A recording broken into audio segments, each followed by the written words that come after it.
Screen पे कुछ तस्वीरें देख रहे हैं, जिन तस्वीरों में ये देखने को मिल रहा है कि अमेरिका के कुछ प्लेन उतरे हैं। और ये कहां पर उतरे हैं? ये उतरे हैं पाकिस्तान के अंदर। आखिरकार ये मिलिट्री प्लेन क्या लेकर उतरे हैं और इन सब के बीच में भारत के ऊपर क्या पाकिस्तान ने किसी तरह आरोप लगाया है? भारत और पाकिस्तान के संबंधों में क्या कुछ चल रहा है? जियोपॉलिटिक्स में बहुत सारी चीजें चल रही है, हमेशा की तरह जानने को मिलेगा बहुत कुछ, इसलिए वीडियो को अंत तक जरूर देखें। डोनाल्ड ट्रंप ने एक अच्छा सा ट्वीट कर दिया। इसका क्या मतलब है? क्या भारत को सब कुछ भूलकर आंख मूंद कर यकीन कर लेना चाहिए? ऐसे कई सवाल उठ रहे हैं इस वक्त। बहुत सारे लोग ये कह रहे हैं भारत क्या फिर से अमेरिका का वैसा ही दोस्त बन सकता है या अमेरिका भारत का दोस्त बन सकता है? क्योंकि अभी कुछ चीजें ऐसी चल रही है, कुछ घटनाएं ऐसी चल रही है। फिलहाल के लिए अगर बात करें तो पाकिस्तान की तरफ से एक जनरल है,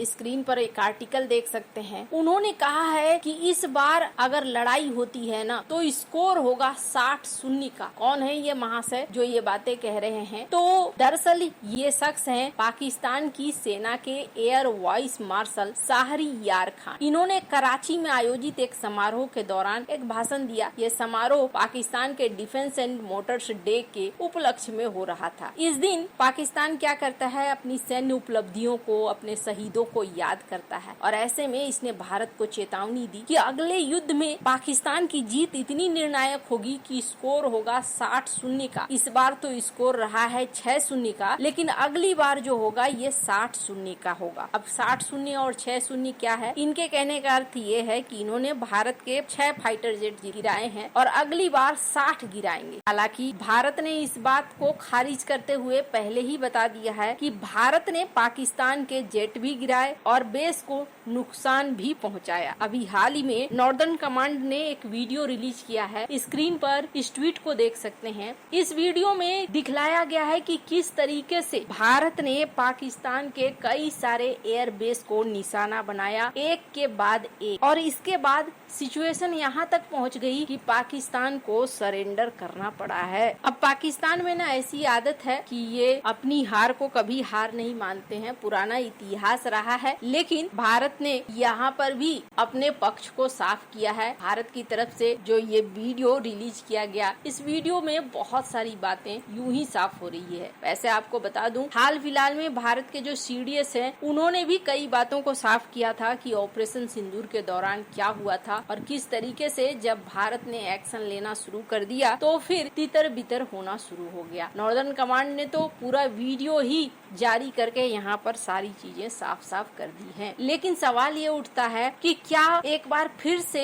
ऐसा कर सकता है कुछ पाकिस्तान, जो भारत के लिए समस्या बन सकती है? और क्या अमेरिका इस बार पाकिस्तान के साथ खड़ा होगा या क्या समस्या होगी? दरअसल अभी बहुत सारे लोगों के मन में प्रश्न उठ रहा है कि कई सारे अमेरिकन सैन्य विमान हैं, ये सैन्य विमान पाकिस्तान में उतर रहे हैं। और ये क्यों उतरे हैं? दरअसल पाकिस्तान में बाढ़ आई और ये बाढ़ बहुत ही भीषण बाढ़ है और इस विनाशकारी बाढ़ के लिए अमेरिका ने कई विमानों में भरकर राहत सामग्री भेजी है। इस्लामाबाद में जो अमेरिकी दूतावास है, स्क्रीन पर एक ट्वीट देख सकते हैं। इस ट्वीट में इन्होंने जानकारी दी है। इन्होंने कहा है कि पाकिस्तानी सेना के अनुरोध पर अमेरिकी सैन्य विमानों से राहत सामग्री पाकिस्तान में लाई गई है। ये विमान शुक्रवार को 6 सितंबर को यानी आज रावलपिंडी के नूर खान एयरबेस पर उतरे हैं, जहां पाकिस्तानी सेना के अधिकारी और अमेरिकी चार्ज दी अफेयर्स नेटली बेकर ने राहत सामग्री को रिसीव किया है। दूतावास ने लिखा है कि विनाशकारी बाढ़ से निपटने के लिए पाकिस्तानी सेना के अनुरोध पर अमेरिकी सैन्य विमानों ने जरूरी सामग्री पहुंचाई है। नूर खान एयरबेस पर CDA बेकर ने पाकिस्तान के लोगों के प्रति बड़ी गहरी संवेदना भी व्यक्त कहा कि जिनका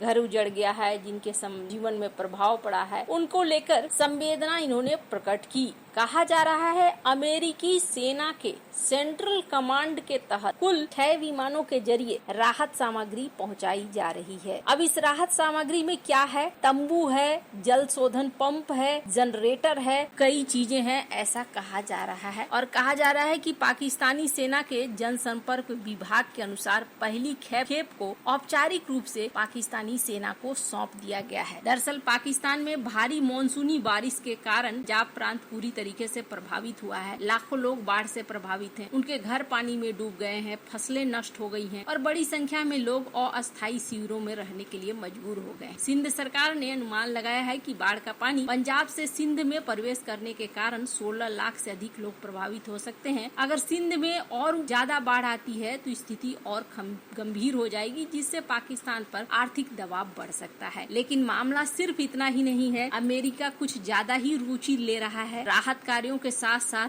अमेरिकी चार्ज दी अफेयर्स नेटली बेकर और अमेरिकी सेंट्रल कमांड के आपदा प्रतिक्रिया समूह ने नेशनल इमरजेंसी ऑपरेशन सेंटर का दौरा भी किया है। अब ये ना बहुत बड़ी बात है। क्यों? पहली बात ये है कि पाकिस्तानी सेना को इस वक्त अमेरिकी सेना साथ दे रही है। दूसरी बात ये उसी जगह पे उतरा हुआ है जो बेस भारत ने नूर खान बेस को नुकसान पहुंचाया था, यानी इसकी मरम्मत की जा चुकी है। अब कई तरह के सवाल उठ रहे हैं। पहली बात जो बहुत सारे लोग सोच रहे हैं, सैन्य विमान क्यों? तो वैसे तो अमेरिका ज्यादातर मदद के लिए सैन्य विमानों को ही भेजता है, क्योंकि C-130 जैसे विमान कई कामों के लिए होते हैं, आसानी से तेजी से पहुंच सकते हैं, रनवे की कमी होने पर भी ये उतर सकते हैं। 2010 में भी जब बाढ़ आया था पाकिस्तान में, तब भी अमेरिका ने यहाँ $150 मिलियन की सहायता भेजी थी। 100 से अधिक उड़ानें शामिल थी। अमेरिकी वायुसेना ने C-130 और C-17 का इस्तेमाल किया था। और जहाँ तक बात है इंडोनेशिया की,